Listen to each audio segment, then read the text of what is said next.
नमस्कार. हो.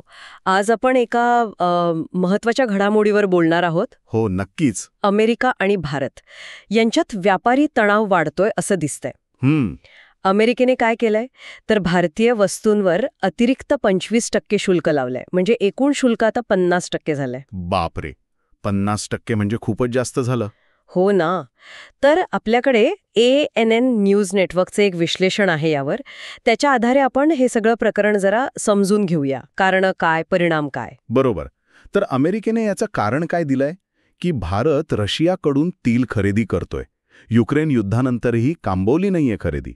अच्छा, हे कारण पुढे केलंय त्यांनी. हो, पण म्हणजे इथेच एक मोठा प्रश्न येतो बरं का, काय की अमेरिका स्वतः आणि युरोपीय देश सुद्धा रशियाकडून ऊर्जा उत्पादनं घेतातच आहेत अजून. अरे, म्हणजे ते स्वतः घेतात. हो, इतकंच नाही, चीन तर भारतापेक्षा जास्त तेल घेतो रशियाकडून, पण चीनवर असं काही शुल्क नाही लावलंय. ही तर मोठी विसंगती झाली मग. अगदी. त्याचं काय तर ट्रम्प प्रशासनाकडून तेव्हा काही समाधानकारक उत्तर मिळालं नाही असं म्हणतात.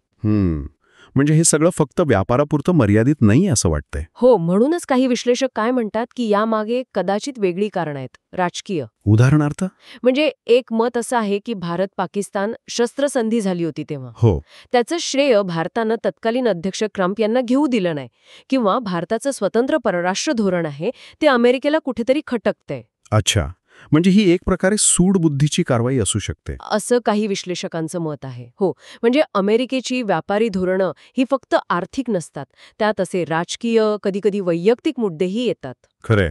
पण भारताची प्रतिक्रिया कशी होती यावर, ती पण महत्वाची आहे. भारताची प्रतिक्रिया खूपच स्पष्ट होती, एकदम ठाम. काय म्हणाले ते? त्यांनी अमेरिकेची ही कृती अन्यायकारक, अवाजवी आणि अयोग्य आहे असं म्हटलंय. आणि हे पण स्पष्ट केलंय की भारत आपल्या राष्ट्रीय हितासाठी जी काही पावलं उचलायला हवीत ती उचलणार. India will take all actions necessary to protect its national interest. अगदी तेच. आणि हे फक्त बोलले नाहीत ते. म्हणजे कृती पण केली. हो, लगेच काही पावलं उचली त्यांनी. उदाहरणार्थ, आपले राष्ट्रीय सुरक्षा सल्लागार अजित डोभाल रशियाला गेले. हा दौरा तर ठरलेला असतो ना, वार्षिक चर्चेचा भाग म्हणून. हो, पण तो वेळेच्या आधी आयोजित केला गेला. ही जी वेळ साधली आहे ना, तोच एक संदेश आहे अमेरिकेला, की आमचे रशियासोबतचे संबंध महत्वाचे आहेत आणि आमचं धोरण स्वतंत्र आहे. बरोबर. आणि अजून एक गोष्ट, गलवान संघर्ष झाला होता चीनसोबत. हो, 2017 मध्ये. त्यानंतर आता 6 वर्षांनी पंतप्रधान मोदी चीनला जात आहेत SCO परिषदेसाठी, शांघाई सहकार्य संघटना. हे सुद्धा महत्वाचं पाऊल आहे, कारण अमेरिका चीन विरोधी आघाडी उभारताय. आणि भारत SCO परिषदेला जाऊन एक प्रकारे दाखवून देतोय की आम्ही प्रादेशिक गटांनाही महत्त्व देतो. अगदी, आम्ही फक्त तुमच्याच गटात नाही आहोत. या सगळ्याचा संबंध ब्रिक्स राष्ट्रांशी पण जोडला जातोय, नाही का? हो, नक्कीच. ब्रिक्स म्हणजे ब्राझील, रशिया, भारत, चीन, दक्षिण आफ्रिका.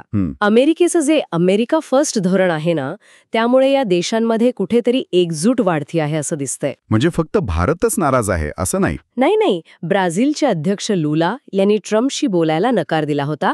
दक्षिण आफ्रिकेचे अध्यक्ष रामाफोसा यांच्या अपमानाची पण एक घटना घडली होती, त्यामुळे नाराजी आहे. आणि ते स्वतःचं चलन सुरू करण्याच्या पण बातम्या होत्या मध्ये. हो, ती चर्चा सुरू आहे. आणि त्यामुळे अमेरिकेची चिंता वाढली आहे, कारण डॉलरचं जे वर्चस्व आहे जगात त्याला धक्का बसेल. बरोबर, याला आव्हान मिळू शकतं. रशियाचे एक महत्वाचे विचारवंत आहेत अलेक्झांडर डुगिन. त्यांनी पण भारताच्या भूमिकेचं समर्थन केलंय. म्हणजे एकंदरीत हे सगळं कशाकडे निर्देश करतंय? भारताचं बदललेलं धोरण. अगदी. भारत आता पूर्वीसारखा कोणत्याही एका गटात पूर्णपणे सामील न होता स्वतःचं स्वतंत्र स्थान निर्माण करतोय. अमेरिका, रशिया, चीन सगळ्यांशी समतोल साधायचा प्रयत्न. क्वाडमध्ये असून सुद्धा? हो, क्वाडमध्ये आहे, पण तरीही रशिया आणि चीनसोबतचे संबंधही टिकवून ठेवण्याचा प्रयत्न आहे. राष्ट्रीय हित सर्वात महत्वाचं. अर्थात हे जे शुल्क लावलंय अमेरिकेने, त्यामुळे आपल्या निर्यातदारांना त्रास होणारच आहे. आव्हान आहेच. हो, ते आहेच. पण दुसरीकडेही भारतासाठी एक संधी पण आहे का? म्हणजे आत्मनिर्भरता वाढवण्यासाठी किंवा जगात आपली स्वतंत्र ओळख अधिक पक्की करण्यासाठी? अगदी बरोबर म्हणताय.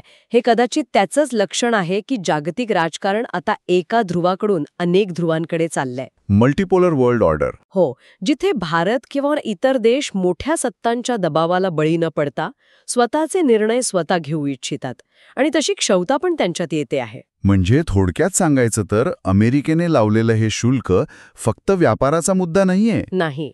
तर ते बदलत्या जागतिक राजकारणात भारताचं जे नवं, स्वतंत्र आणि स्वाभिमानी धोरण आहे त्याचं प्रतिबिंब आहे. हो, आणि भारतानं आपल्या राष्ट्रीय हिताला प्राधान्य देऊन या दबावाला चांगलंच तोंड दिलंय. आणि जाता जाता एक विचार मनात येतो, हा संघर्ष फक्त भारत आणि अमेरिका यांच्यापुरताच राहील की यातून खरंच एका नव्या बहुध्रुवीय जगाची झलक दिसतीये, जिथे देश मोठ्या सत्तांचं ऐकून नाही तर स्वतःच्या हिताचे निर्णय अधिक स्वतंत्रपणे घेतील. आणि त्याचे परिणाम मग जागतिक सत्ता संतुलनावर खूप दूरगामी असू शकतील. हो, यावर नक्कीच विचार करायला हवा.